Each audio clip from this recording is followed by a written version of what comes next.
ಮಂಜೇಶ್ವರ ವಾಮಂಜೂರು ಅಬಕಾರಿ ತಪಾಸಣಾ ಕೇಂದ್ರದಲ್ಲಿ ಅಧಿಕಾರಿಗಳು ತಪಾಸಣೆಯನ್ನೇ ತೀವ್ರಗೊಳಿಸಿದ್ದಾರೆ.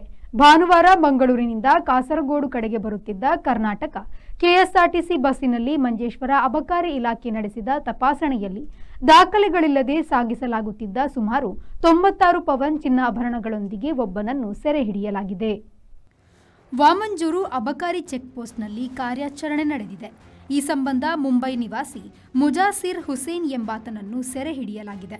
ಶನಿವಾರ ಕೂಡ ಇದೇ ಶೈಲಿಯಲ್ಲಿ ದಾಖಲೆಗಳಿಲ್ಲದ ಸಾಗಾಟ ಮಾಡುತ್ತಿದ್ದ ಭಾರೀ ಪ್ರಮಾಣದ ಚಿನ್ನ ಹಾಗೂ ನಗದನ್ನು ಅಬಕಾರಿ ಇಲಾಖೆಯು ವಶಕ್ಕೆ ಪಡೆದು ಇಬ್ಬರನ್ನ ಸೆರೆ ಹಿಡಿದಿತ್ತು. ಸೆರೆಗೀಡಾದ ಮುಜಾಸಿರ್ ಹುಸೇನ್ ಹಾಗೂ ವಶಪಡಿಸಲಾದ ಹಣವನ್ನು ಜಿಎಸ್ಟಿ ಇಲಾಖೆಗೆ ಹಸ್ತಾಂತರಿಸಲಾಗಿದೆ. ಅಬಕಾರಿ ಇಲಾಖಾ ಸರ್ಕಲ್ ಇನ್ಸ್ಪೆಕ್ಟರ್ ಶಿಜಿಲ್ ಕುಮಾರ್ ಕೆಕೆ ನೇತೃತ್ವದಲ್ಲಿ ತಂಡವು ಕಾರ್ಯಾಚರಣೆಯನ್ನು ನಡೆಸಿದೆ. ರೆಹಮಾನುದ್ಯಾವರ, ವಿ4 ನ್ಯೂಸ್, ಮಂಜೇಶ್ವರ.